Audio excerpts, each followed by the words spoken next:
No niin, tässä on tämä rattiakselin pätkä, niin ajattelin siihen sorvailla laakerin tuommoisesta työntovarre päästä isontaa vähän reikää, niin se passaa sitä tähän. Oli vaan 16 siellä hyllysää, niin joutuu 19 isonta. Semmonen olisi passannut suoraan. Mut joo.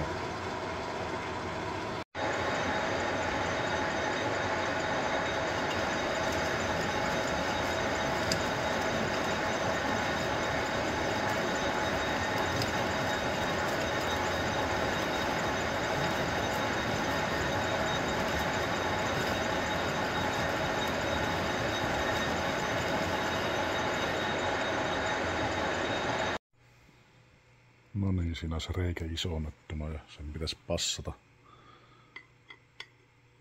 tuohon. Kato, se meni sinne. Niin, siitäpä se tulee. Laittaa oikeaan kohtaan ja parilla hepillä kiinni. No niin, siinäpä olisi rattiakseli. No tuonne pitää ne 2 pikkuruuvia vielä porotettuna. Sitä on hitsi jatkeella tehty. Mutta ei ole koskaan tullut tehtyä laakerointia rattiakselille mihinkään vehkeeseen. Sitten mä muistin, että on jäänyt tuommoisia työntövarren nokkia hyllyyn, niin laitoin tuohon tuommoisen. On muuten hyvää ja siistiä ja komia.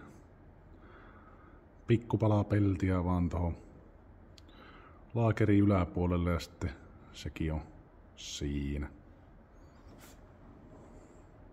Rattiakselista ei sen enempää. On hyvä. On muuten seksikäs suikka, mutta eipä mene tukkasilmille.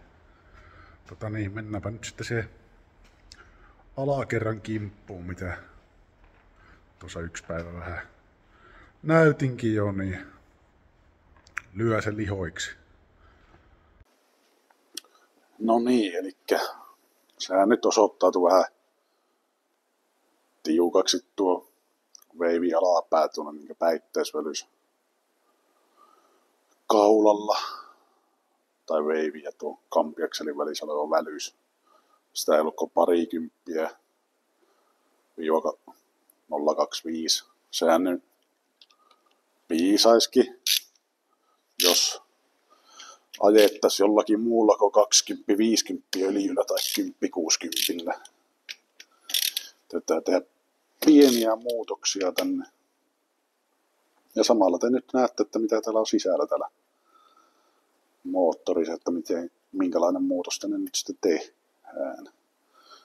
Ei nyt mitään isoja muutoksia, mutta pieni muutos ja se toivon mukaan auttaa siihen, että meillä pysyisi osat täällä moottorissa sisään.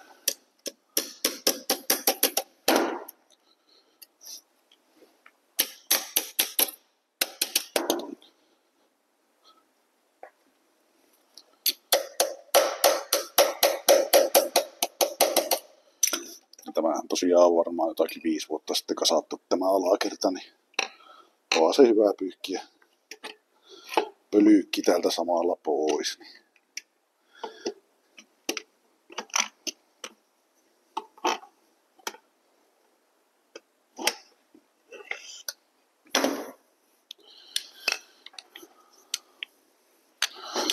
Joo, eli tarkoitus olisi tehdä, näkyykö tää jo kamerassa, näkyyhän se, no männät on tämmöset vösneriläiset, mitkä on tämmösiin tehtykin, ja veivi on Kiinan H-profiili, mutta tehdään tähän semmonen lisäys,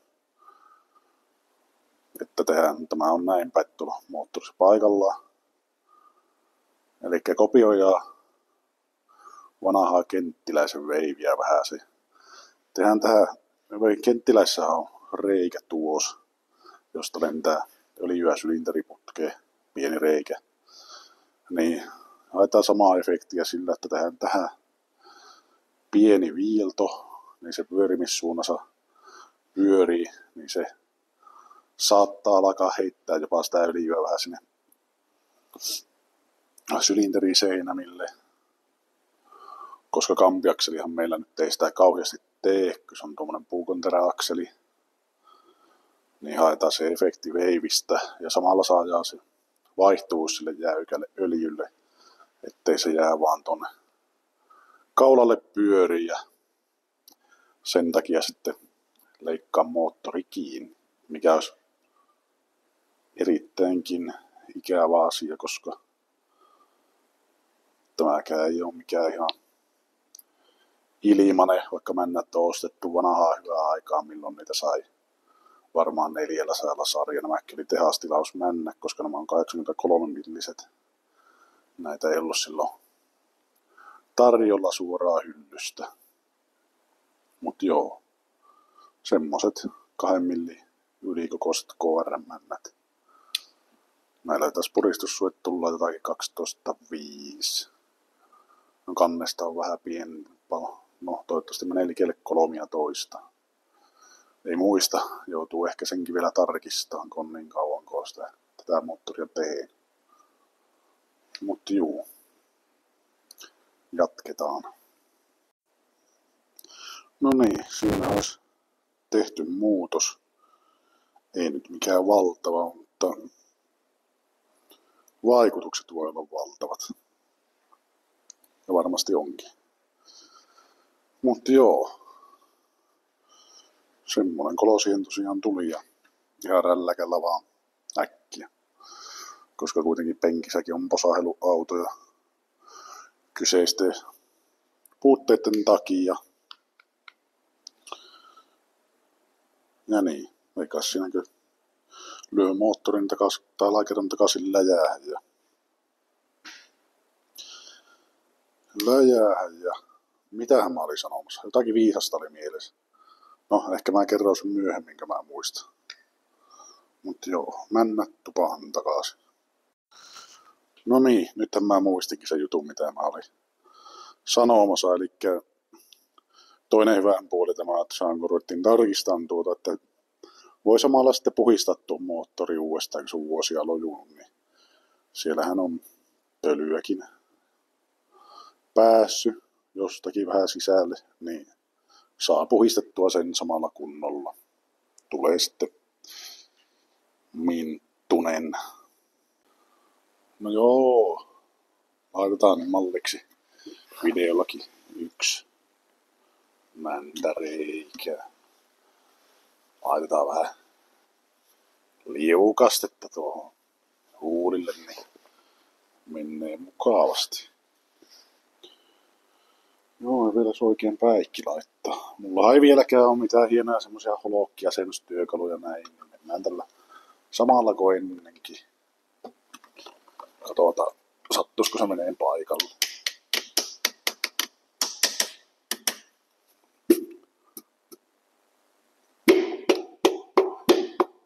Näin se meni. Perhana viet. Uusi yritys.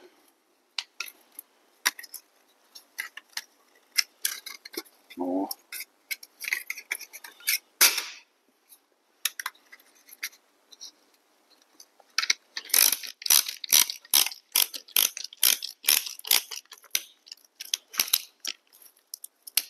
Tässä ollaan aina joku kuplavolkkarin männät, niin on niin paksut männänrenkaat, että ne luiskaa tämmösen välistä vaikka kuin yrittäisi.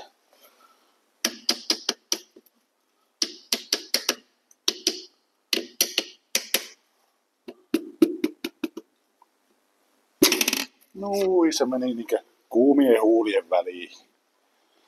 Liukkaa se reikä.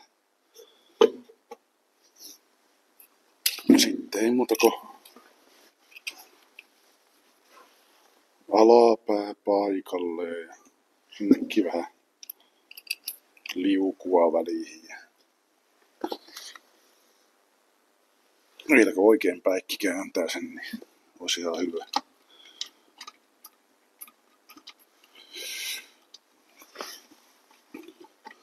Mut joo, näihin ne naksuu paikalle ja kone kasaantuu. Näkyy olevan milli yli K-laakerille hiottu tuo kampista otettu iskua pois, kun tämä on 1850 kuutionen tai joku 1848 tai mikä nyt onkaan.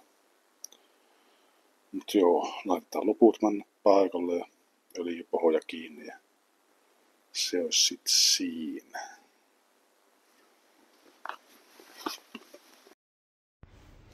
No niin, se on semmonen taas.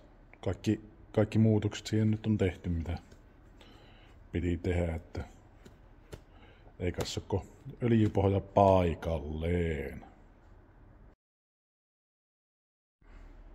Sinne saapuu uusi kone, mutta mikä se on? Ja eipä siinä. Kiitos, että katsoit videon ja pipokivi nousi. Joo, niin. No, mitä olette tykännyt, kun on laittanut 2 videota viikossa? Siihen voisi antaa vastauksen. Vai laitetaanko vaan yhteen? Vai laitetaanko 2? En tiedä. Te saatte päättää. Ja niin kuin kaikkia sisältöäkin voi aina vaikuttaa. Mitä koitetaan täällä touhuta. Mut joo. Tilaa kanava. Ja se on moro.